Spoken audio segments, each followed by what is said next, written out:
चीन में हाहाकार मचाने वाले कोरोना वायरस के BF.7 वेरिएंट ने देश में दस्तक दे दी है। 4 लोगों के कोविड-19 के इस वेरिएंट से संक्रमित होने की खबर सामने आई है। ओमिक्रॉन सब वेरिएंट BF.7 का पहला केस अक्टूबर में गुजरात बायोटेक्नोलॉजी रिसर्च सेंटर में पता चला। ओडिशा और गुजरात में कोविड-19 के BF.7 वेरिएंट के संक्रमण से सरकार अलर्ट मोड पर है। स्वास्थ्य मंत्रालय की एक अहम बैठक में केंद्रीय स्वास्थ्य मंत्री ने अधिकारियों को सजग रहने के निर्देश दिए हैं। देश में कोविड-19 के ओमिक्रॉन सब वेरिएंट BF.7 के मिलने से दिल्ली सरकार अलर्ट मोड पर है। कोरोना के संभावित खतरे को देखते हुए दिल्ली के मुख्यमंत्री अरविंद केजरीवाल ने आज इमरजेंसी मीटिंग बुलाई है। मीटिंग में कोरोना महामारी के BF.7 वेरिएंट से निपटने के लिए तैयारियों की समीक्षा की जाएगी। दरअसल चीन में कोरोना के ओमिक्रॉन सब वेरिएंट ने तबाही मचाई हुई है। वहीं देश में इस वेरिएंट से संक्रमित केसों के मिलने से केंद्र सरकार ने राज्य सरकारों को पत्र लिखकर जीनोम सीक्वेंसिंग करने के लिए कहा है। कोरोना महामारी की नई लहर से देश भर में राज्य सरकारों ने अपनी तैयारियां पुख्ता करनी शुरू कर दी हैं। पश्चिम बंगाल में कोविड-19 के ओमिक्रॉन सब वेरिएंट से निपटने के लिए स्वास्थ्य विभाग ने कड़े दिशा निर्देश जारी किए हैं। वहीं इस महामारी से निपटने के लिए आज आपात बैठक बुलाई गई है। इसके साथ ही KMC ने स्वास्थ्य कर्मियों को मास्क पहनना अनिवार्य करने के लिए आदेश जारी किए हैं। कोविड के नए वेरिएंट से देश में 4 लोगों के संक्रमित होने की खबर से राज्य सरकारों ने कोविड की रोकथाम के लिए तैयारियां तेज कर दी हैं। कोरोना महामारी के नए वेरिएंट के खतरे को देखते हुए उत्तर प्रदेश के मुख्यमंत्री योगी आदित्यनाथ ने टीम 9 की बैठक बुलाई है। मुख्यमंत्री योगी आदित्यनाथ आज सुबह 10:30 बजे कोविड-19 पर टीम 9 के साथ बैठक करेंगे।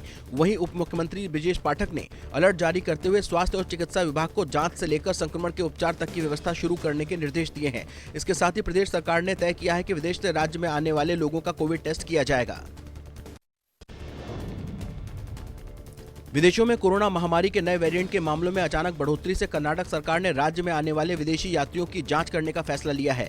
बेंगलुरु हवाई अड्डे पर अंतर्राष्ट्रीय यात्रियों की जांच शुरू की जाएगी। केंद्रीय स्वास्थ्य मंत्रालय की गाइडलाइन के मुताबिक राज्य सरकार को कोरोना वायरस के उभरते हुए नए वेरिएंट पर नजर रखने के लिए जीनोम सीक्वेंसिंग करने के लिए कहा गया है, जिससे नए वेरिएंट का पता लगाकर उसकी रोकथाम की जा सके। केंद्रीय स्वास्थ्य मंत्री मनसुख मंडाविया ने राहुल गांधी और अशोक गहलोत को भारत जोड़ो यात्रा में बढ़ती भीड़ को लेकर पत्र लिखा है। मनसुख मंडाविया ने राहुल गांधी से अपील करते हुए कहा है कि भारत जोड़ो यात्रा में कोविड प्रोटोकॉल का पालन करें। मैंने भारत जोड़ो यात्रा के इंचार्ज राहुल जी को एक पत्र लिखा। उस यात्रा में भाग लिए हुए कई लोगों को कोविड पॉजिटिव पाया गया है, तो उसके लिए प्रिकॉशन लिया जाए, कोविड प्रोटोकॉल का पालन किया जाए। कांग्रेस ने बीजेपी पर पलटवार करते हुए कहा कि यात्रा के खिलाफ बीजेपी साजिश कर रही है। नियम बनाएंगे तो नियम का पालन होगा, पर बीजेपी यात्रा रोकना चाहती है। अधीर रंजन चौधरी ने कहा कि क्या गुजरात चुनाव में पीएम मोदी मास्क लगाकर सारे प्रोटोकॉल मानते हुए घर घर गए थे। बीजेपी पार्टी को ये कहना चाहता हूँ, गुजरात में जब चुनाव हुई थी मोदी जी घर घर गए थे, क्या मास्क लगा के क्या लोगों को सारे प्रोटोकॉल मानते हुए गए थे? भारत जोड़ो यात्रा का आज 106वां दिन है। आज भारत जोड़ो यात्रा हरियाणा में सुबह नूह के मालाब गांव से शुरू होकर आगे बढ़ती हुई घसेरा गांव से गुजरेगी और शाम को गुरुग्राम जिले में सोहना स्थित अंबेडकर चौक पर पहुंचेगी। इस दौरान बड़ी संख्या में पार्टी कार्यकर्ता साथ होंगे। राहुल गांधी के नेतृत्व में भारत जोड़ो यात्रा रात्रि विश्राम के लिए बल्लभगढ़ मोड़ के पास लखवास सोहना में रुकेगी और शुक्रवार सुबह यात्रा हरचंदपुर बल्लभगढ़ सोहना मार्ग से शुरू होकर आगे के लिए बढ़ेगी। दिल्ली मेयर चुनाव को लेकर तैयारियां शुरू हो गई हैं। मेयर चुनाव के लिए नामांकन के लिए अंतिम तारीख 27 दिसंबर तय की गई है। 6 जनवरी 2023 को दिल्ली नगर निगम की पहली बैठक में मेयर का चुनाव है। दिल्ली MCD में मेयर का चुनाव सेक्रेट बैलेट से होगा। वहीं बैठक में मेयर के चुनाव के साथ ही डिप्टी मेयर का भी चुनाव होगा। इस सब के बीच चुनाव से पहले कभी भी नॉमिनेशन वापस लिया जा सकेगा। दिल्ली बीजेपी और आप में मेयर के लिए मंथन का दौर भी शुरू हो गया है। दिसंबर में कड़ाके की सर्दी की दस्तक के साथ ही कोहरे ने भी दस्तक दे दी है। घने कोहरे को देखते हुए उत्तर प्रदेश में अब स्कूलों की टाइमिंग में बदलाव किया गया है। राजधानी लखनऊ में डीएम के आदेश के बाद अब स्कूल सुबह 10 बजे से दोपहर 3 बजे तक चलेंगे। जिले में पहली क्लास से 8वीं तक के सभी परिषदीय सहायता प्राप्त, मान्यता प्राप्त और सभी बोर्ड के स्कूल 31 दिसंबर तक सुबह 10 बजे खुलेंगे और दोपहर 3 बजे तक चलेंगे। कोहरे की वजह से स्कूल बसों और शिक्षकों के वैन हादसे की घटनाओं को देखते हुए ये फैसला लिया गया है। महाराष्ट्र में सियासत एक बार फिर से उफान पर है। शिवसेना के उद्धव गुट को बड़ा झटका देते हुए राउत के बेहद खास माने जाने वाले भाऊ साहेब चौधरी शिंदे गुट में शामिल होने जा रहे हैं। भाऊ साहेब चौधरी फिलहाल नागपुर पहुंचे हैं। वहीं भाऊ साहेब चौधरी शिवसेना उद्धव बाला साहब ठाकरे पार्टी के नेता और सामना के कार्यकारी संपादक संजय राउत के दाहिने हाथ कहे जाते हैं। वहीं भाऊ के शिंदे गुट जाने पर पार्टी ने कड़ा एक्शन लिया है। राउत ने ट्वीट कर कहा, भाऊ चौधरी को सभी पदों से हटा दिया गया है। श्रद्धा हत्याकांड के आरोपी आफ्ताब पूनावाला की जमानत याचिका पर आज सुनवाई होगी। वीडियो कॉन्फ्रेंसिंग के जरिए जब आफ्ताब कोर्ट में पेश हुआ तो उसने वकीलों से मिलने के लिए कहा। सोमवार को वकीलों की आफ्ताब से मुलाकात हुई। आफ्ताब को 12 नवंबर को गिरफ्तार किया गया था। उसके बाद उसकी निशानदेही पर महरौली के जंगलों से पुलिस को जो शव के टुकड़े हड्डियों के रूप में मिले थे वे श्रद्धा वालकर के ही थे। इन शवों के टुकड़ों का श्रद्धा के पिता के डीएनए से मिलान हो गया है। ऐसे में आज की सुनवाई बेहद अहम होने वाली है।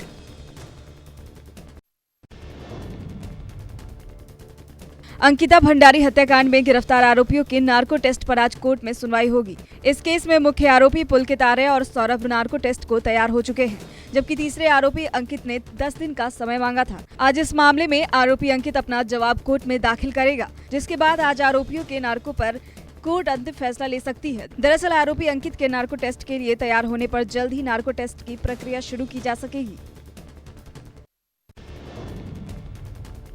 निकाय चुनावों में ओबीसी आरक्षण लागू किए जाने के मामले में हाईकोर्ट की लखनऊ बेंच में आज फिर सुनवाई होगी। मामले में दाखिल जनहित याचिकाओं पर बीते दिन समय की कमी के चलते सुनवाई पूरी नहीं हो सकी थी। लिहाजा न्यायालय के निकाय चुनावों की अधिसूचना जारी करने पर लगाई गई रोक को भी आज तक के लिए बढ़ा दिया गया है।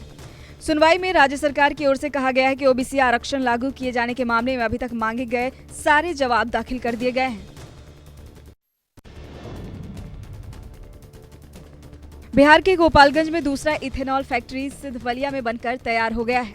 आज CM Nitish Kumar ethanol factory का उद्घाटन करेंगे। इस फैक्ट्री के चालू होते ही प्रतिदिन 75,000 लीटर इथेनॉल का उत्पादन किया जा सकेगा। वहीं जिला प्रशासन की ओर से चीनी मिल प्रबंधन की ओर से उद्घाटन कार्यक्रम की तैयारी पूरी कर ली गई है। इथेनॉल इको फ्रेंडली फ्यूल के तौर पर भी जाना जाता है। ऐसे में सरकार राज्य में इथेनॉल फैक्ट्री लगाने पर खास ध्यान दे रही है। एक्ट्रेस जैकलीन की विदेश यात्रा की अनुमति देने वाली याचिका पर आज कोर्ट में सुनवाई होगी। विशेष न्यायाधीश शैलेंद्र मलिक ने ईडी को नोटिस जारी कर एक्ट्रेस की अर्जी पर जवाब दाखिल करने का निर्देश दिया। जैकलीन ने अर्जी में 23 दिसंबर से बहरीन की यात्रा करने की अनुमति देने का अनुरोध किया है। ईडी ने जांच के संबंध में कई बार एक्ट्रेस को पूछताछ के लिए बुलाया और उन्हें केस में आरोपी बनाया। दरअसल 200 करोड़ रुपए की मनी लॉन्ड्रिंग मामले में कोर्ट ने एक्ट्रेस के देश छोड़कर जाने पर पाबंदी लगा दी थी। उत्तर प्रदेश में इन्वेस्टमेंट को बढ़ावा देने के लिए राज्य के प्रतिनिधिमंडल ने विदेशों का दौरा किया, जिसके बाद राज्य में निवेश के कई प्रस्ताव मिले हैं। इससे संबंधित रिपोर्ट आज मुख्यमंत्री योगी आदित्यनाथ को सौंपी जाएगी। दरअसल राज्य के प्रतिनिधिमंडल में 16 मंत्री और 33 अधिकारियों की एक टीम शामिल है। शिखर सम्मेलन अगले साल फरवरी में उत्तर प्रदेश में आयोजित किया जाना है। उत्तर प्रदेश में मिडिल ईस्ट देशों के 50,000 करोड़ रुपए के निवेश का प्रस्ताव मिला है। योगी सरकार में अपराध के खिलाफ जीरो टॉलरेंस के कारण गैंगस्टर की कार्रवाई से हड़कंप मच गया है। इनमें कई माफियाओं की संपत्ति कुर्क भी की गई है। ताजा मामला हत्या के आरोपी खोराबार के रहने वाले सपा के पूर्व ब्लॉक प्रमुख शैलेश यादव के पिता जवाहर यादव का है। बता दें, पुलिस ने 4 दिनों से चल रही कुर्की की कार्रवाई में कुल 126.4 करोड़ की जवाहर की संपत्ति को कुर्क किया है। वहीं गोरखपुर में जवाहर यादव की 200 करोड़ की अपराध से अर्जित अन्य संपत्ति का भी पता भी चला है, जिस पर कार्रवाई हो सकती है। गुजरात के अहमदाबाद के एक अस्पताल में उस वक्त हड़कंप मच गया जब अस्पताल में मां बेटी की रहस्यमय हालत में लाश मिली। जानकारी के मुताबिक ऑपरेशन थिएटर के कपाट में बेटी की लाश मिली है, जबकि मरीज के बिस्तर के नीचे मां की लाश मिली है। वहीं डॉक्टर ने पुलिस को इस घटना की सूचना दी। बता दें, महिला अपनी मां के साथ अस्पताल पहुंची थी। पुलिस ने बेटी और मां दोनों की हत्या का शक जताया है। फिलहाल पुलिस ने दोनों शवों को पोस्टमार्टम के लिए भेज दिया है। साथ ही मामले की तफ्तीश में जुटी है। गुलाबी शहर जयपुर में घूमने आई एक विदेशी महिला के साथ छेड़छाड़ का मामला सामने आया है, जहां रेलवे टीटी पर विदेशी महिला ने छेड़छाड़ का आरोप लगाया है। बता दें, जब जर्मनी की रहने वाली युवती पुष्कर से घूमकर जयपुर लौट रही थी, तब टीटी विशाल सिंह शेखावत ने इस विदेशी युवती को जनरल कोच से अच्छे इसी कोच में ले जाने की बात कही। वहीं जब महिला इसी कोच में गई, उसके साथ टीटी विशाल सिंह ने बदसलूकी की। हालांकि महिला की शिकायत पर आरोपी टीटी विशाल सिंह शेखावत को तुरंत सस्पेंड कर दिया गया है। फिलहाल इस मामले की जांच चल रही है। गुजरात के छोटा उदयपुर जिले से सनसनीखेज वारदात सामने आई है, जहां अवैध संबंध की आशंका में पति ने अपनी पत्नी की हत्या कर दी। बता दें, बस की महिला कंडक्टर, जिसका नाम मंगीबेन राठवा है, उसके पति ने बस में सवार लोगों के सामने ही चाकू से महिला कंडक्टर की बड़ी बेरहमी से हत्या कर दी। वहीं हत्या के बाद वो शख्स वहां से भागा नहीं जब तक पुलिस नहीं आ गई। हालांकि पुलिस ने उस युवक को गिरफ्तार कर लिया है। फिलहाल जांच में पता चला है कि हत्या के आरोपी का नाम सचिन है, जो सूरत के पुलिस स्टेशन में LRD है। मणिपुर से बेहद दुखद घटना सामने आई है, जहां छात्रों को टूर पर ले जा रही 2 स्कूली बस के पलट जाने से 20 छात्रों की मौत हो गई। वहीं भारी संख्या में छात्र घायल भी हुए हैं, जिन्हें अस्पताल में भर्ती करवाया गया है। बता दें, ये हादसा नौली जिले के विष्णुपुर खैपुर रोड पर हुआ, जब छात्रों को लेकर जा रही 2 स्कूली बसें अनियंत्रित होकर पलट गईं। वहीं छात्रों को लेकर जा रही दोनों बसें थमुलून हायर सेकेंडरी स्कूल की बताई जा रही है, जो उस समय स्टडी टूर के लिए खोपून की ओर जा रही थी। जम्मू श्रीनगर राष्ट्रीय राजमार्ग पर स्टोन स्लाइड होने के चलते जम्मू श्रीनगर हाईवे आवाजाही के लिए बंद हो गया है। किसी भी गाड़ी को जम्मू से श्रीनगर और श्रीनगर से जम्मू आने जाने की इजाजत नहीं है। वहीं जम्मू पटनी टॉप, जम्मू डोडा, जम्मू रामबन रोड भी बंद है, क्योंकि हाईवे पर भारी स्टोन स्लाइड हुआ है। हालांकि युद्ध स्तर पर राहत कार्य चल रहा है। प्रशासन की यही कोशिश है कि जितनी जल्दी हो सके हाईवे को खोला जा सके, क्योंकि हाईवे बंद होने से हजारों की तादाद में यात्री राष्ट्रीय राजमार्ग पर फंसे हुए हैं। यूपी के लखनऊ से सनसनीखेज वारदात सामने आई है, जहां आपसी रंजिश के चलते 60 साल के शख्स राजा राम यादव की निर्मम हत्या कर दी गई। बता दें, राजा राम अपने खेत में काम कर रहे थे, तभी कुछ लोगों ने धारदार हथियार से वार कर हत्या कर दी और मौके से फरार हो गए। वहीं इस घटना की सूचना पुलिस को दे दी गई। इसके बाद पुलिस ने शव को कब्जे में लेकर पोस्टमार्टम के लिए भेज दिया। बता दें, परिजनों ने पुरानी रंजिश और खेत में पानी लगने के विवाद में कुछ लोगों पर हत्या का आरोप लगाया है। फिलहाल पुलिस हत्यारों की तलाश में जुट गई है। यूपी के महाराजगंज जिला कारागार में कानपुर के सीसामऊ विधानसभा से सपा विधायक इमरान सोलंकी को शिफ्ट किया गया है। बता दें, प्लॉट विवाद में आगजनी और फर्जी आधार कार्ड से हवाई यात्रा करने के मामले में गिरफ्तार सपा विधायक इमरान सोलंकी कानपुर जेल में बंद थे।